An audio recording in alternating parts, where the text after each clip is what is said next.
This is Algebra 2, Lesson 96 on page 398. 398. All right, we're going to review direct and inverse relationships. Remember, when it's direct, if boys is directly proportionate to girls, that's what it looks like, right? If boys, the number of boys is inversely related to the number of girls, then that's what it looks like. Right? Also, we did, if there's like, we have two sets and boys 1 equals girls 1 over boys 2 equal girls 2. Do you remember we did that? But when they were inverse, remember our extremes and our means were the same. So boys 1 went with girls 1 and boys 2 went with girls 2. Do you remember this? Sort of remember this? Well, you could have both a direct and an inverse. So, let's go to fruit. Let's say we have apples. I know, that was sort of abrupt, wasn't it? Apples, pineapples, I'm just thinking of different letters, and strawberries. Because they're not... This is strawberry. Strawberries, yeah. Strawberries. Okay, let's say we have apples and strawberries. No, pineapple. That's a good question. I don't know. Okay, we're gonna have something that's called varies jointly. That means both are direct. Got it? Varies jointly means both are direct. So let's say apples and pineapples and strawberries varies jointly. It's going to be A1 equals P1 times S1 and A2 equals P2S2. Got it? Varies jointly means that every relationship is a direct relationship.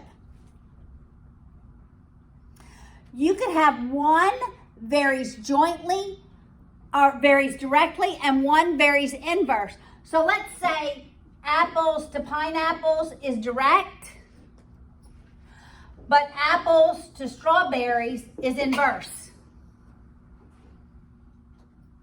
So then we would have apples 1. The direct relationship would be in the numerator. The inverse relationship would be in the denominator. You following me?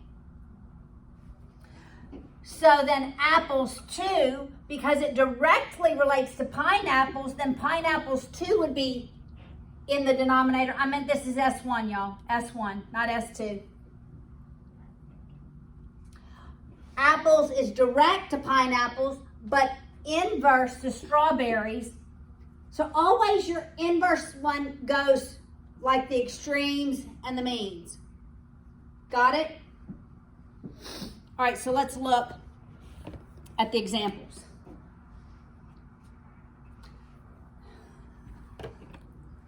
I'm going to write it. I'm going to write the formula as I read it. All right? I'm going to erase all of this.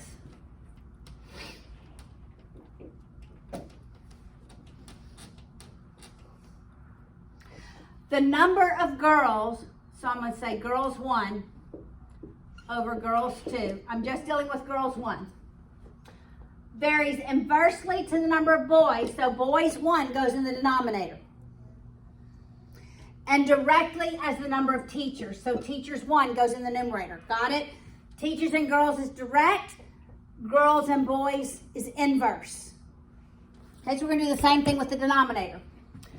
Girls and boys are inverse, So it has to be inverse here. So boys 2 goes in the numerator. Got it? You following me? Right? Inverse is denominator, numerator, or numerator, denominator. You with me, Jude? Direct, they're in the same. Denominator, denominator, or numerator, numerator. So teachers 2 will go in the denominator. Write out the formula, then plug in the numbers. All right? When there were 50 girls, I'm starting with my ones. When there were 50 girls, there were 20 teachers and 10 boys. How many boys were there? That's what I'm solving for. How many boys were there when there were 10 girls? Now I'm plugging in for the sub 2 numbers. How many boys were there when there were 10 girls and 100 teachers? All right, I'm going to make this 5 over 1 because you can simplify before you multiply. So this will be 5 over 1 equals 20b2 over 1,000, right? Right? I'm also going to simplify. I like eliminating zeros. Now I'm going to cross multiply. So that's just 2 times 1, which is 2b2 equals, that's 100 times 5, 500. Dividing both sides by 2, how many boys are there? 250 boys. When you simplify as you go through, it makes it easier when you get to here. Otherwise, you have much larger numbers. Does that make sense? So far, so good. So this is nothing new. We're just putting lessons together, right?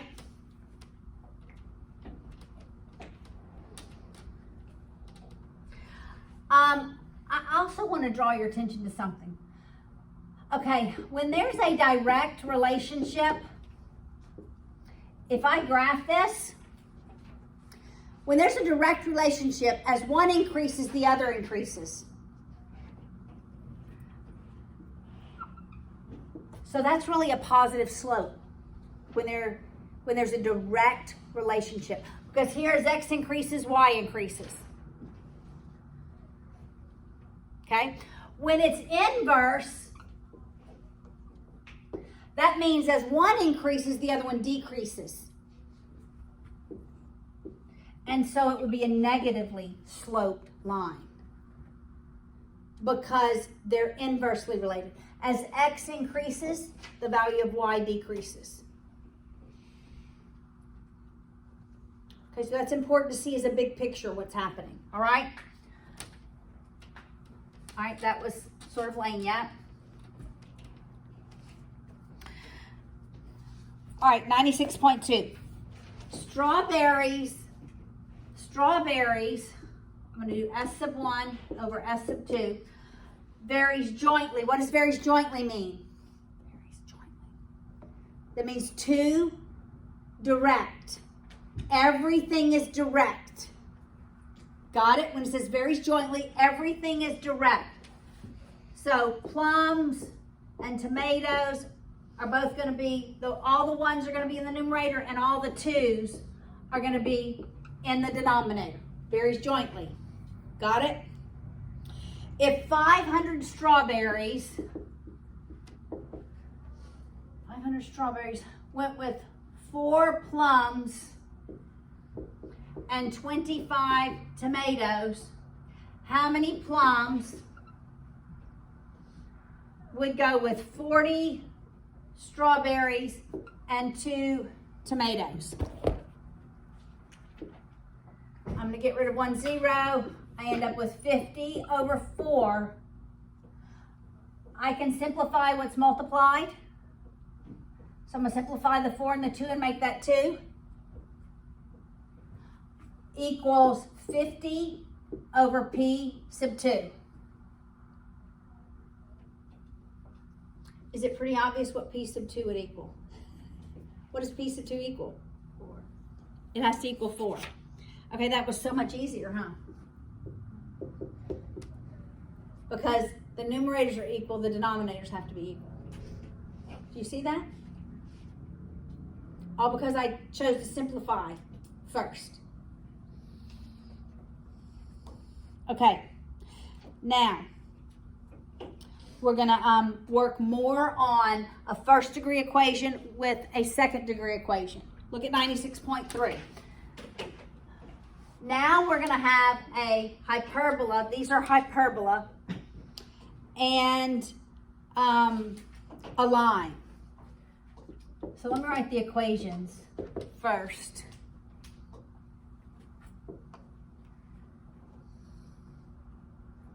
XY all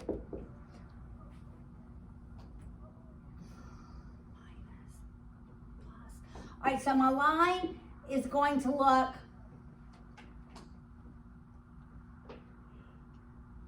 something like this.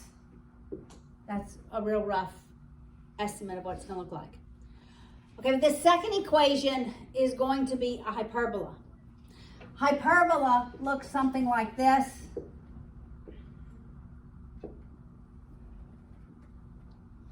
All right, so I want you to be thinking probably 2 points where they intersect, all right?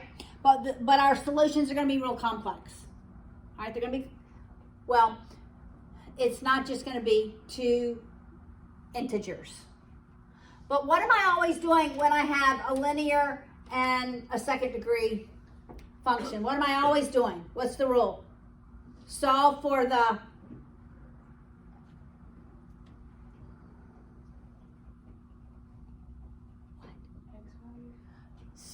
that's exactly what you do. Take the linear equation and solve for one of the variables and substitute it into the second degree equation.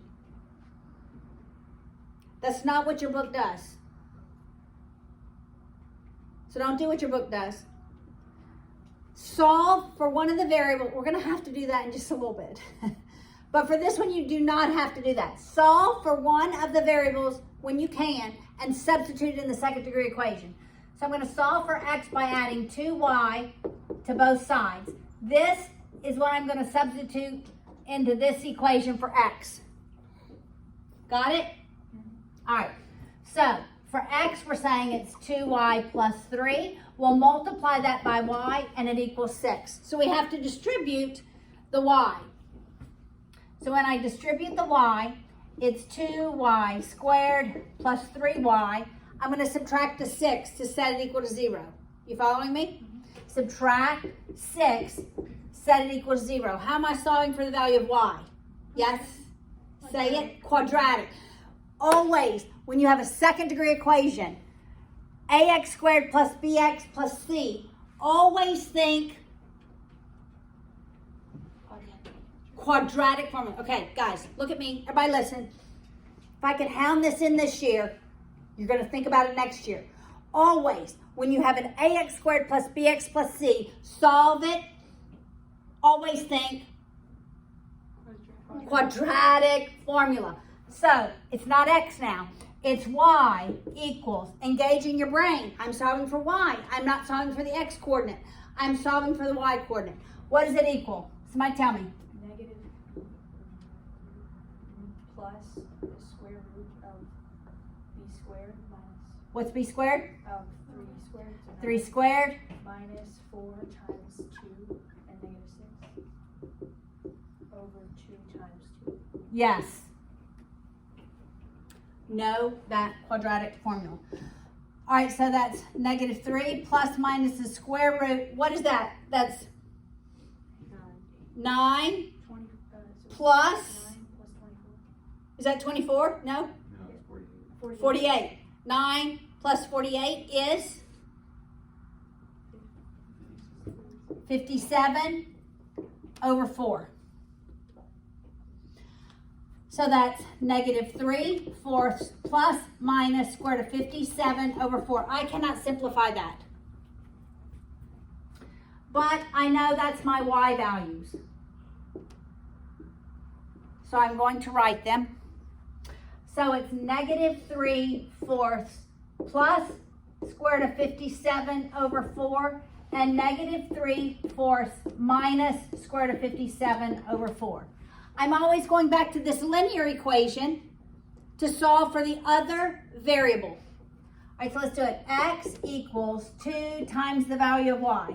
Negative 3/4 plus square root of 57 over 4 plus 3. See, it just feels a little more complicated to solve. All right, so X equals 2 times negative 3/4 is what? Negative 6 over 4, but negative 3/2. Negative 3/2 plus 57. square root of 57 over 2 plus, we want to make this a common denominator, 6 over 2. So we add irrational numbers. Negative 3/2 and 6/2 is, so it's going to be 3/2. When it's plus, it's going to be 3/2 plus square root of 57 over 2. The only difference is I change the middle sign. So it'll be 3/2 minus square root of 57 over 2. Notice your solutions are always conjugates, right? Always conjugates.